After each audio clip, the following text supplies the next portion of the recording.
Hostel ಹುಡುಗರ ವಿರುದ್ಧ court ಮೆಟ್ಟಿಲೇರಿದ್ದ Ramya ಇವತ್ತು ಕೋರ್ಟ್ ಮುಂದೆ ವಿಚಾರಣೆಗೆ ಹಾಜರಾಗಿದ್ದಾರೆ. ವಾಣಿಜ್ಯ ಕೋರ್ಟ್ನಲ್ಲಿ ಮಾಜಿ ಸಂಸದೆ ನಟಿ ರಮ್ಯಾ ವಿಚಾರಣೆ ಹಾಜರಾದರೂ ಹಾಸ್ಟೆಲ್ ಹುಡುಗರು ಬೇಕಾಗಿದ್ದಾರೆ ಅನ್ನೋ ಚಿತ್ರದ ವಿರುದ್ಧ ದೂರು ಕೊಟ್ಟಿರ್ತಾರೆ. ಯಾಕಂದ್ರೆ ಆ ಚಿತ್ರದಲ್ಲಿ ಅವರ ಅನುಮತಿ ಇಲ್ಲದೆ ಅವರ ವಿಡಿಯೋಗಳನ್ನ ಬಳಸಿಕೊಳ್ಳಲಾಗಿರುತ್ತೆ. ಕೂಡಲೇ ಆ ವಿಡಿಯೋವನ್ನ ತೆಗೆದು ಹಾಕಬೇಕು, 1 ಕೋಟಿ ರೂಪಾಯಿ ಪರಿಹಾರ ಕೊಡಬೇಕು ಅಂತ ಕೇಸ್ ದಾಖಲಿಸಿದ್ರು ರಮ್ಯಾ. ಹಾಸ್ಟೆಲ್ ಹುಡುಗರು ಬೇಕಾಗಿದ್ದಾರೆ ಚಿತ್ರದ ವಿರುದ್ಧ ರಮ್ಯಾ ಕೇಸ್ ದಾಖಲಿಸಿರ್ತಾರೆ. ಅವರ ಪರ್ಮಿಷನ್ ಇಲ್ಲದೆ ಅವರ ವಿಡಿಯೋಗಳನ್ನ ಬಳಸಿಕೊಳ್ಳಲಾಗಿದೆ. ಜೊತೆಗೆ ಮೊದಲಿಗೆ ಆ ವಿಡಿಯೋಗಳನ್ನ ತೆಗೆದು ಹಾಕಬೇಕು, ಅದರ ಜೊತೆಗೆ 1 ಕೋಟಿ ರೂಪಾಯಿ ಪರಿಹಾರ ಕೊಡಬೇಕು ಅಂತ ನ್ಯಾಯಾಲಯದ ಮೊರೆ ಹೋಗಿದ್ರು. ಆ ಕೇಸ್ನ ವಿಚಾರಣೆಗೆ ಇವತ್ತು ರಮ್ಯಾ ಬಂದಿರೋದನ್ನ ನೀವು ನೋಡ್ತಾ ಇದ್ದೀರಾ.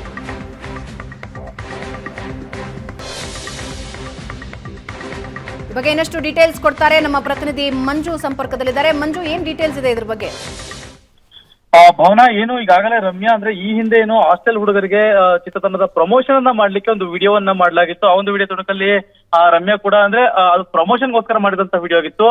ಆ ವಿಡಿಯೋವನ್ನ ಕೇವಲ ಪ್ರಮೋಷನ್ಗೆ ಅಷ್ಟೇ ಬಳಸ್ಕೊಳ್ಬೇಕು ಅಂತ ಹೇಳಿದ್ರೆ ಈ ಒಂದು ವಿಡಿಯೋವನ್ನ ಈ ಹಾಸ್ಟೆಲ್ ಹುಡುಗರ ಚಿತ್ರತಂಡ ಏನಿದೆ ಇದು ಸಿನಿಮಾದಲ್ಲಿ ಬಳಸಿರ್ತಕ್ಕಂಥದ್ದು. ಸದ್ಯ ಈ ಒಂದು ಬಳಸಿರ್ತಕ್ಕಂಥ ಹಿನ್ನೆಲೆಯಲ್ಲಿ ಅಂದ್ರೆ ಆ ಮಾಹಿತಿ ರಮ್ಯಾರವ್ರಿಗೂ ಗೊತ್ತಿತ್ತು. ರಮ್ಯಾರು ಕೂಡ ವಾರನ ಮಾಡಿದ್ರೆ ಈ ವಿಡಿಯೋವನ್ನ ಕೇವಲ ನೀವು ಏನು ಪ್ರಮೋಷನ್ಗೆ ಅಷ್ಟೇ ಬಳಸ್ಕೊಳ್ಳಿ, ಚಿತ್ರದಲ್ಲಿ ಬಳಸ್ಕೋಬೇಡಿ ಅಂತ ಹೇಳಿ ಅದನ್ನ ವಾರ ಕೂಡ ಮಾಡಿದ್ರೆ ಇವರು ಚಿತ್ರದಲ್ಲಿ ಬಳಸ್ಕೊಂಡಿದ್ದಂತ ಹಿನ್ನೆಲೆಯಲ್ಲಿ ಏನು ರಮ್ಯಾ ವಾಣಿಜ್ಯ ಕೋರ್ಟ್ ನಲ್ಲಿ ಏನು ದೂರನ್ನು ದಾಖಲು ಮಾಡಿದ್ರು. 1 ಕೋಟಿ ಏನು ಮಾನನಷ್ಟ ಮೊಕದ್ದಮೆಯನ್ನು ಹಾಕಿ ಆ ಒಂದು ಚಿತ್ರತಂಡದ ವಿರುದ್ಧ ದೂರನ್ನ ಕೊಟ್ಟಿದ್ದು. ಸದ್ಯ ಈಗ ಅದಕ್ಕೆ ಸಂಬಂಧಪಟ್ಟ ದಾಖಲೆಗಳೇನಿದೆ ಅಂದ್ರೆ ಈ ದೂರ ಸಲ್ಲಿಕೆ ಮಾಡಿದಂತಹ ದಾಖಲೆಗಳಿದೆ, ಆ ದಾಖಲೆಗಳನ್ನ ಇವತ್ತು ಪ್ರೊಡ್ಯೂಸ್ ಮಾಡುವಂತೆ ವಿಚಾರಣೆಗೆ ಹಾಜರಾಗುವಂತೆ ಏನು ಕೋರ್ಟ್ ಹೇಳಿತ್ತು. ಹಾಗಾಗಿ ರಮ್ಯಾ ಈಗ ಕೋರ್ಟ್ ನ ಒಳಭಾಗದಲ್ಲಿರ್ತಕ್ಕಂಥ ಸದ್ಯ ವಿಚಾರಣೆ ಮಾಡ್ತಾ ವಿಚಾರಣೆಯಲ್ಲಿ ದಾಖಲೆಗಳನ್ನ ಅಂದ್ರೆ ಈ ಒಂದು ಅಗ್ರಿಮೆಂಟ್ ಏನಾಗಿರುತ್ತೆ ಅಂದ್ರೆ ಪ್ರಮೋಷನ್ಗೆ ಮಾಡಿದಂತ ವಿಡಿಯೋದ ಅಗ್ರಿಮೆಂಟ್ ಆಯ್ತು, ಆ ಒಂದು ಅಗ್ರಿಮೆಂಟ್ ನ ನೀಡ್ತಿರ್ತಕ್ಕಂಥದ್ದು ಚಿತ್ರದಲ್ಲಿ ಯಾವುದೇ ರೀತಿಯಂತ ಇನ್ವಾಲ್ವ್ಮೆಂಟ್ ಮಾಡ್ಕೊಳ್ಬಾರ್ದು ಅನ್ನೋದನ್ನು ಕೂಡ ಉಲ್ಲೇಖ ಮಾಡಲಾಗಿದೆ. ಅದಕ್ಕೆ ಸಂಬಂಧಪಟ್ಟ ಈಗಾಗಲೇ ದಾಖಲೆಗಳನ್ನ ಕೂಡ ಕೊಡ್ತಾ ಇರ್ತಕ್ಕಂಥದ್ದು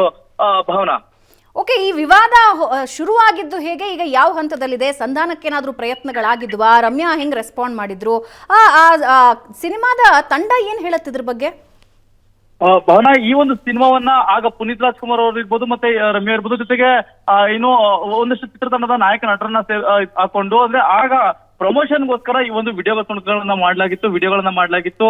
ಅಂದ್ರೆ ಪ್ರಮೋಷನ್ ವಿಡಿಯೋಗಳನ್ನ ಮಾಡಲಾಗಿತ್ತು. ಆ ವೇಳೆಗೆ ಸಿನಿಮಾ ಒಂದಷ್ಟು ಜನರಿಗೆ ರೀಚ್ ಆಗಿತ್ತು. ಸದ್ಯ ಆ ಒಂದು ರೀಚ್ ಆಗಿದ್ದಂತಹ ವಿಡಿಯೋಗಳನ್ನೇ ಸಿನಿಮಾಗಳಲ್ಲಿ ಬಳಸ್ಕೊಳ್ಳಲಾಗಿತ್ತು. ಅದರಲ್ಲಿ ರಮ್ಯಾ ಮೊದಲೇ ಕೂಡ ಹೇಳಿದ್ರು, ಇದನ್ನ ಯಾವುದೇ ರೀತಿಯಾದಂತಹ ಸಿನಿಮಾಗಳಲ್ಲಿ ಬಳಸ್ಕೊಳ್ಬೇಡಿ, ನೀವೇನಿದ್ರು ಪ್ರಮೋಷನ್ಗೆ ಅಷ್ಟೇ ಯೂಸ್ ಮಾಡ್ಕೊಳ್ಳಿ ಅಂತ ಹೇಳಿದ್ರನ್ನ ಅವರ ಮಾತನ್ನ ಮೀರಿ ಈ ಒಂದು ಸಿನಿಮಾ ತಂಡ ಏನಿತ್ತು ಈ ಸಿನಿಮಾ ತಂಡ ಬಳಸ್ಕೊಳ್ಳಲಾಗಿತ್ತು. ಹಾಗಾಗಿ ಅದರ ಹಿನ್ನೆಲೆಯಲ್ಲಿ ಏನು ರಮ್ಯಾ ದೂರನ್ನ ಕೊಟ್ಟಿದ್ರು. ಕಳೆದ 1.5 ವರ್ಷದ ಹಿಂದೆ ದೂರನ್ನ ಕೊಟ್ಟಿದ್ರು. ಸದ್ಯ ಅದು ಹಂತವಾಗಿ ಹಿಯರಿಂಗ್ ಅನ್ನ ಕರೆಯಲಾಗಿತ್ತು. ಸದ್ಯ ಈಗ ದಾಖಲೆಗಳನ್ನ ಪ್ರೊಡ್ಯೂಸ್ ಮಾಡಿ ಅಂತ ಹೇಳಿ ಕೋರ್ಟ್ ಹೇಳಿತ್ತು. ಹಾಗಾಗಿ ಈಗ ದಾಖಲೆಗಳನ್ನ ತಂದು ಕೊಡ್ತಾ ಇರ್ತಕ್ಕಂಥದ್ದು. ಸದ್ಯ ಚಿತ್ರತಂಡ ಕೂಡ ಇನ್ನ ಯಾವುದೇ ರೀತಿಯಂತ ಕೋರ್ಟ್ ನಲ್ಲಿ ಇರ್ತಕ್ಕಂಥ ಹಿನ್ನೆಲೆಯಲ್ಲಿ ಯಾವುದೇ ಮಾಹಿತಿಗಳನ್ನ ಹಂಚ್ಕೊಂಡಿಲ್ಲ.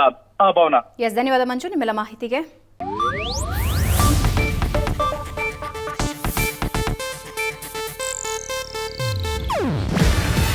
ಇದು ಏಷ್ಯಾನೆಟ್ ನ್ಯೂಸ್ ನೆಟ್ವರ್ಕ್ ಪ್ರಸ್ತುತಿ.